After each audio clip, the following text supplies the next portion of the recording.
बिस्मिल्लाहिर्रहमानिर्रहीम। अपना अंगूठा नाफ में लगाकर ये पढ़ लो, इंशाअल्लाह जितनी भी बीमारियां लगी होंगी सारी पेट के अंदर ही मर जाएंगी। आज हम आपको एक ऐसा अमल बताने जा रहे हैं जो लाइलाज बीमारियों को भी जड़ से खत्म कर देगा।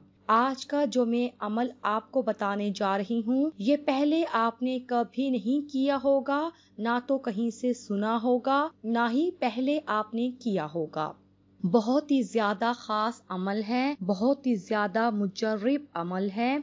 इसको तमाम भाई बहनें जो अपने घरों में बीमारियों की वजह से परेशान बैठे हुए हैं, जिनके घरों में कोई ना कोई फर्द लाजमी बीमार है, चाहे वो मर्द है, औरत है या बच्चा है, जिसकी वजह से उनकी जिंदगी का सुकून खत्म हो चुका है। वो बड़े बड़े डॉक्टरों के पास इलाज के लिए गए हैं, लेकिन कुछ भी फर्क नहीं पड़ रहा।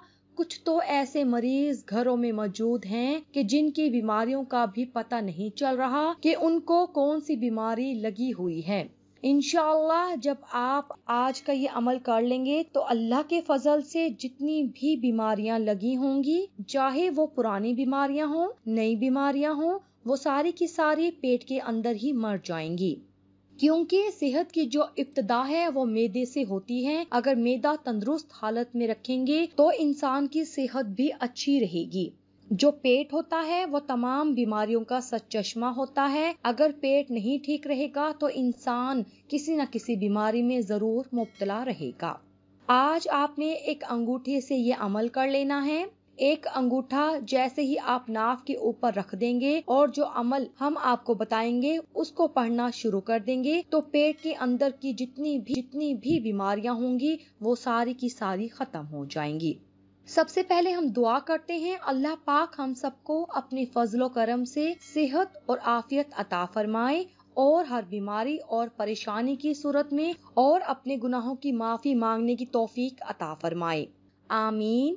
हम लोगों में जब कोई बंदा बीमार होता है, जब हम उसका इलाज करवाना शुरू कर देते हैं, परेशानी बढ़ जाती है तो हम अल्लाह पाक से गिले शिकवे करना शुरू कर देते हैं। हमें ऐसा नहीं करना चाहिए, क्योंकि जो बीमारी है वो अल्लाह की तरफ से आती है और इसी बीमारी की वजह से इंसान के सारे गुनाह माफ हो जाते हैं। अगर आप लोगों को पता चल जाए कि बीमारी का आना कितनी बड़ी नेमत और कितना बड़ा इसका फायदा है तो आप कभी भी बीमारी की हालत में अल्लाह से गिले शिकवे नहीं करेंगे। क्योंकि हदीस पाक में ये मजमून है, बरोज़े क़यामत जो लोग दुनिया में बीमार, तंगदस्त और तरह तरह की परेशानियों में मुब्तला रहे होंगे, उनको जब सवाब तकसीम किया जा रहा होगा, उस वक्त वो लोग जिन्हें दुनिया में आसाइश की जिंदगी नसीब हुई थी, बड़ा अफसोस होगा और वो तमन्ना करेंगे कि काश दुनिया में हमारी खाल को कैंची से टुकड़े कर दिया जाता, मगर हमें भी ये सवाब मिल जाता जो आज इन लोगों को दिया जा रहा है। साबित होता है कि दुनिया में रहने वाला कोई भी बीमार आदमी हो, गरीब हो, तंगदस्त हो, परेशानियों में मुब्तला रहता हो तो उसका अजर अल्लाह पाक ने रोज़े क़यामत रखा हुआ है और वो उसको जरूर अता फरमाएगा। जो कोई परेशान रहा, तंगदस्त रहा, बीमार रहा, बरोज़े क़यामत उसको अल्लाह पाक इतना सवाब अता फरमाएंगे कि वो दुनिया की सारी तकलीफों को भूल जाएगा। बात करने का मकसद ये है कि बीमारी को कभी भी नहुसत ना कहें, कभी भी अल्लाह से गिले शिकवे ना करें, क्योंकि ये अल्लाह की तरफ से होती है। अल्लाह मार करता है और अल्लाह ही शिफा देता है। वो मरीज जो शुगर में मुब्तला है, मैदे की बीमारियां हैं, गुर्दों की बीमारियां हैं, ब्लड प्रेशर, हार्ट के मसले, फालिज, इंशाअल्लाह सिर्फ एक अंगूठा लगाते ही शिफा मिल जाएगी।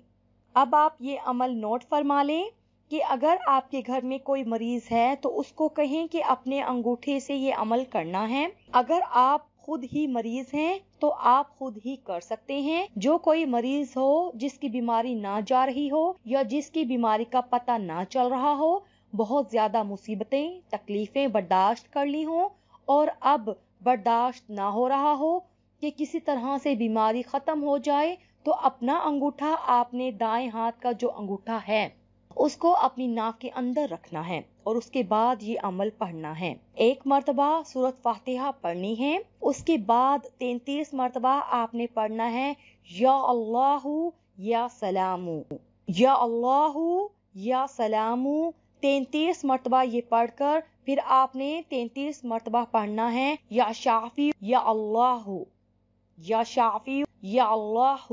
اپنے انگوٹھے کو ناک کے اندر رکھنے اور 1 دفعہ صبح کے وقت یہ عمل پڑھنا ہے اور 1 دفعہ شام کے وقت سونے سے پہلے یہ عمل پڑھنا ہے۔ چاہیں تو آپ لوگ رات کو جب سونے لگیں تو لیٹے لیٹے اپنی ناک کے اندر انگوٹھا رکھ کر یہ عمل پڑھ لیں، اور صبح جب بستر سے اٹھیں تو صبح کے وقت 1 مرتبہ یہ عمل پڑھ لیں۔ 2 وقت یہ عمل پڑھنا ہے، صبح اور شام کے وقت 1 مرتبہ سورۃ فاتحہ، 33 مرتبہ یا سلام یا اللہ، اور 33 مرتبہ یا شافی یا اللہ۔ سورۃ فاتحہ جس میں دنیا کی ہر بیماری کا علاج موجود ہے، اس کے بارے میں حدیثوں میں بھی آتا ہے کہ جو بندہ بڑی توجہ کے ساتھ، یقین کے ساتھ سورۃ فاتحہ کو پڑھ لیتا ہے، اس کی تلاوت کر لیتا ہے، اس پر پورا یقین رکھتا ہے، تو اللہ پاک بیماریوں کو شفا میں بدل دیتے ہیں۔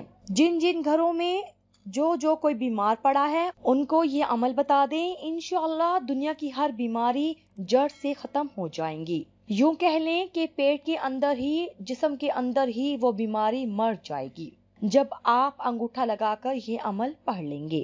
ایک صحابی رضی اللہ تعالی عنہ نے نبی پاک صلی اللہ علیہ وسلم سے سوال کیا کہ یا رسول اللہ صلی اللہ علیہ وسلم، کیا ہم اپنی بیماریوں کا علاج کیا کریں؟ تو آپ نے فرمایا، ہاں اے اللہ کے بندو، اپنی بیماریوں کا علاج کرو، کیونکہ اللہ تبارک تعالیٰ نے کوئی بیماری ایسی بھی پیدا نہیں کی جس کا علاج نہ ہو، سوائے ایک بیماری کے کہ اس کا علاج نہیں ہے۔ آپ سے عرض کیا گیا کہ سرکار وہ کون سی بیماری ہے؟ تو آپ صلی اللہ علیہ وسلم نے فرمایا کہ بڑھاپا ایسی بیماری ہے جس کا علاج نہیں ہے۔ اللہ پاک سب کو ہر طرح کی بیماریوں سے محفوظ فرما لے، شفا عطا فرما دے، آمین ثم آمین۔